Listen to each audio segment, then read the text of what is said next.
सबको आप लोग सहयोग करें तथा 2 तारीख को जो पर्चा भरा जाएगा उसमें ज़्यादा से ज़्यादा संख्या में पधार कर यहाँ उनको समर्थन देने के लिए आप आए। धन्यवाद। राम प्रताप जी बिश्नोई साहब से मेरा निवेदन है कि आप पधारे। जोरदार तालियों के बीच सामान्य श्री राम प्रताप जी बिश्नोई साहब।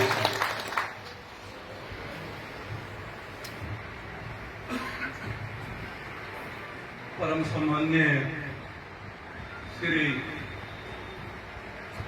निष्ठाराम जिशिया जिला कांग्रेस के अध्यक्ष महोदय, हमारे सम्मानित श्री मोड़ाराम जी बेरवाड़ा साहब जिला प्रमुख बीकानेर, देहात कांग्रेस के अध्यक्ष ब्लॉक अध्यक्ष राम निवास जी खड़ग साहब और शहर अध्यक्ष जिंदर साहब, उपस्थित सभी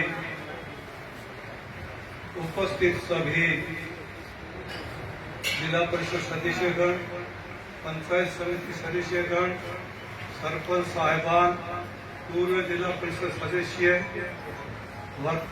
वर्तमान में सभी उपस्थित विभिन्न पदों पर विराजमान सभी, मेरे को अभी दिखे नहीं है, पांचों प्रधान प्रतिनिधि जी, मेघवाड़ा साहब और उपस्थित सभी कांग्रेस पार्टी के प्रतिष्ठित महानुभाव। वो जो चुनाव है वो चुनाव आपा के लिए हमेशा वो थोड़ा अलग है। जब रामेश्वर जी ड्यूटी स्वस्थ थे और हमारा प्रतिनिधित्व कर रहे थे तो हमें किसी भी बात की चिंता नहीं थी। और आप देखो, एक नोखा से एक ग्रामीण क्षेत्र का व्यक्ति रहने वाला और कहाँ दिल्ली तक उनकी इतनी भारी पहुंच थी कि पूरे भाषण में उनकी टूटी बोलती थी और हमने यहाँ से विधायक बना के भेजा। और दोनों ही पार्टियों में यह भारी इतिहास है कि पहली बार विधायक बनने वाले कोई भी विधायक नेता प्रतिपक्ष नहीं बना, लेकिन रामेश्वर की ड्यूटी अपनी योग्यता से अपनी पहुंच से वो जिले से लेकर करके राजस्थान में नेता प्रतिपक्ष बने और 5 साल तक उन्होंने पार्टी की मेहनत करी। उसी का नतीजा था कि पिछली बार हमारी सरकार इतने भारी बहुमत से विजयी हुई। और अब ईश्वर की मर्जी का आगे किसी का जोर नहीं चलता है। अब हमारी जमानी बहुत बढ़ गई है। डूडी साहब जिस स्थिति में है, बीमार है, उनके लिए गांव ढाणी कोई घर ऐसा नहीं था जहां उनके स्वस्थ होने की प्रार्थना नहीं थी। आपकी दुआओं का और दवाओं का असर है कि आज वो स्वास्थ्य की ओर तेजी से उनका स्वास्थ्य सुधार हो रहा है।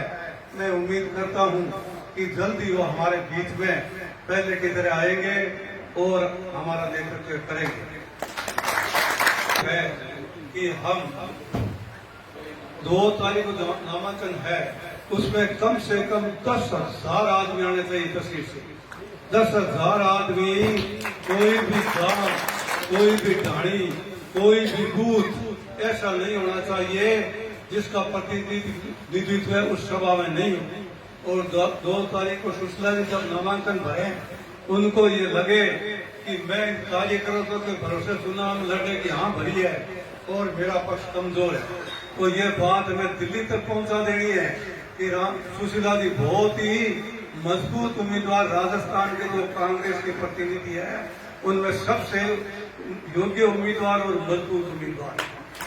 और मैं ज्यादा उनके बारे में नहीं कहना चाहता, लेकिन कोई नहीं जानते हैं वो प्रचार करते हैं कि ये तो अनपढ़ महिला है, उनको बेचारों को पता नहीं है। वो ग्रामीण परिवेश में उनका फोटो दे के बातें बनाते हैं।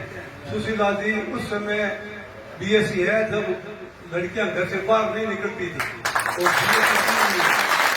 बहुत ही योग्य उम्मीदवार है, एक राजनीतिक परिवार से है और उनका बहुत बड़ा परिवार है। इसलिए हमारे प्रतिनिधित्व करने में कोई कोर कसर नहीं छोड़ेगी। इसलिए वो इस बारे में तो अपना निश्चित हो जाइए। अब रही बात दूसरी, तो मैं कार्यकर्ताओं से निवेदन करूंगा कि 5 साल में हमारी पार्टी जो काम किए हैं वो काम लोगों के बीच में जाएं और बताएं। अभी राजस्थान सरकार द्वारा करीब 1.5 लाख के करीब तो खाली एक शिक्षा विभाग में अध्यापक लगाए गए हैं। मेरा व्यक्तिगत जानकारी है, कोई गांव ऐसा नहीं है जिसमें 10 से लेकर 30 तक लड़के नहीं लगे।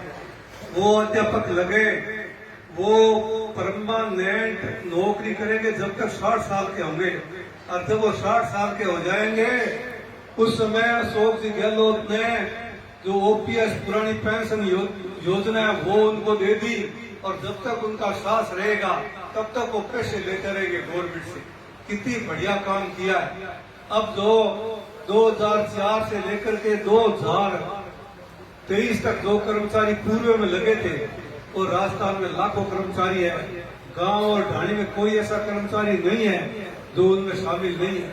उनकी कोई पेंशन की व्यवस्था नहीं थी, और कई लोग मिलते और बात करते कि भाई छोड़ो तो नौकरी लाइयो, कोई नहीं मेल लग गया, हमारी पेंशन कहा नहीं आए। तो अशोक जी गहलोत ने 2004 से जो लगा है उनके लिए पुरानी पेंशन योजना लागू कर दी है। अब उनको भी चिंता खत्म हो गई है। इसी प्रकार प्रत्येक जो पेंशनर है, चाहे महिला हो पुरुष हो, जिनकी उम्र ज्यादा उनको 1000 रुपये कर दिए, और प्रत्येक साल 1500 रुपये से उनका पैसा बढ़ेगा।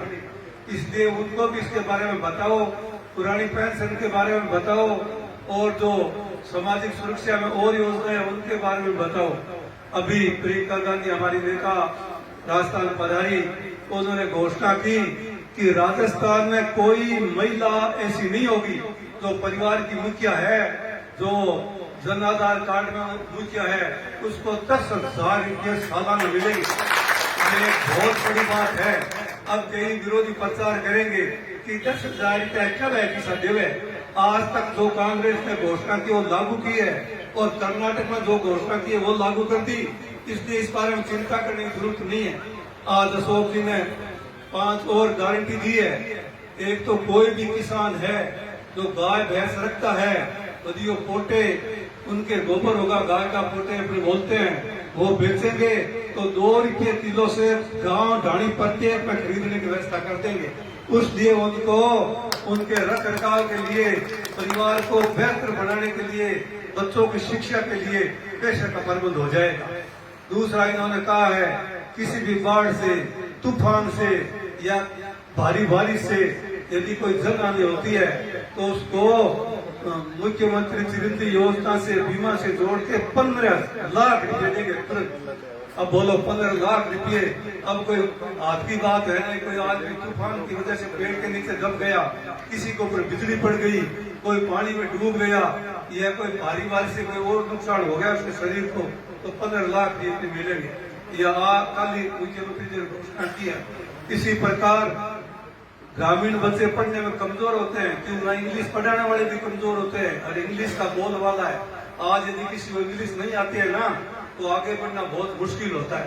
तो अशोक जी ने घोषणा करती है कि जैसे प्राइवेट स्कूलों में बड़े पैसे वाले को बच्चे पढ़ते हैं, ऐसे इंग्लिश स्कूल खोल करके गांव ढाणियों में इंग्लिश स्कूल बना देंगे, और बच्चे होशियार होकर आगे जाके नौकरी लगेंगे। इसी प्रकार से उन्होंने पढ़ने वाले लड़कों के लिए ये घोषणा की है कि जो कॉलेज में एडमिशन लेगा उसको कंप्यूटर या लैपटॉप देंगे, जिससे वो आईटी क्रांति का जानकार हो और काम बेहतर कर सके, और उसे नौकरी की गारंटी हो जाए। तो ये घोषणा भी अशोक जी ने की है। इसी प्रकार से कांग्रेस सरकार ने बहुत से ऐसे काम किए हैं जो बीजेपी ने नहीं किए थे। इसी प्रकार से फ्री अनाज है, पेंशन बढ़ाना है, महिलाओं का सम्मान है, और बहुत से काम किया जो हमें सभी को बताना है, याद दिलाना है। और जो लोग नौकरी लगे हैं, जो पुरानी पेंशन जिन पे लागू की है, उनको कार्यकर्ता से मेरा अनुरोध है कि व्यक्तिगत रूप से उनके घर जाकर के हाथ जोड़ के वोट मांगो और उनको बताओ। ये बहुत ही जरूरी है, और हमारे पास स्वर्णिम मौका है। अब सबसे अंतिम रूप से मेरा निवेदन है कि 2 तारीख को जितनी ज्यादा लोग आ सके, हमारे कार्यकर्ता यहाँ पहुंच सके, उन सभी को लाने की जिम्मेवारी हम लोगों की है। और मेहनत करके लाना है तो जो हवा बढ़ेगी वो पूरे प्रदेश में जाएगी, दिल्ली तक जाएगी। अभी पार्टी की एक मीटिंग थी, वहाँ मुख्यमंत्री जी पधारे, और कम सभा दे करके तो नेता थे उनको जिले में कहा कि आपको टाइम मिल गया फिर भी आप भीड़ इकट्ठी नहीं कर सके। रामेश्वर गुडी तो एक आवाज पे लाखों लोगों की भीड़ करवा देते हैं। मेरे कहने का मतलब है ऊपर तक ये पता है कि कौन ऐसा नेता है जो लाखों लोगों को इकट्ठा कर सकते हैं। अब जसरा सर में जो मीटिंग हुई कितनी भारी मीटिंग हुई थी। अभी डूडी साहब बीमार हुए से पहले 26 तारीख की शाम को मेरी उससे बात हुई थी, कल से रवाना हुए के था। तो मेरे को पूछा क्या हाल है, मैंने कहा सब लोग प्यार है आपके, इंतजार कर रहे हैं आप पधारो। तो उन्होंने कहा कि एक तो बड़ी मीटिंग करेंगे और जेठाराम जी के नाम से जो हॉस्पिटल बना रहे हैं उनका उद्घाटन भी कोई बड़े नेता से करवाएंगे, मुख्यमंत्री जी सारे लोग आएंगे, इसलिए लोगों को सबको लाना है, सबको करना है। लेकिन वो इच्छा उनकी थोड़ी अधूरी रह गई है, वो हम पूरी कराएंगे चुनाव के बाद में। और ये बहुत ही अच्छी बात है कि लोगों के विकास के लिए जो जिला हॉस्पिटल बना है वो लोगों के नजदीक बना है और करोड़ों रुपये की जमीन जेठाराम जी डूडी के परिवार ने, रामेश्वर जी डूडी के परिवार ने वो जमीन उपलब्ध कराई है नोखा के लोगों के लिए। और नोखा के लोगों के लिए जो बेहतर बढ़ सकता है उनके बारे में रामेश्वर डूडी हमेशा चिंतित रहते थे।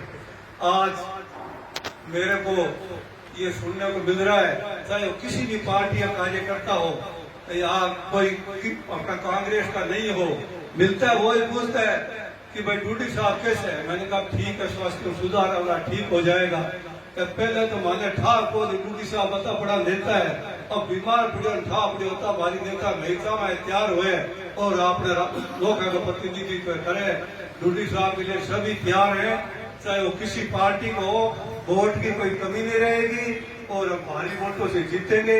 आपसे मेरा हाथ जोड़ के अनुरोध है कि कोई भी वोट बाकी नहीं रहना चाहिए, सभी के हाथ जोड़ के वोट मांगना है और सभी को शांतिपूर्ण तरीके से, अनुशासित ढंग से और बहुत ही शालीनता से चुनाव प्रचार और वोट मांगने का काम करना है। जय हिंद, जय भारत।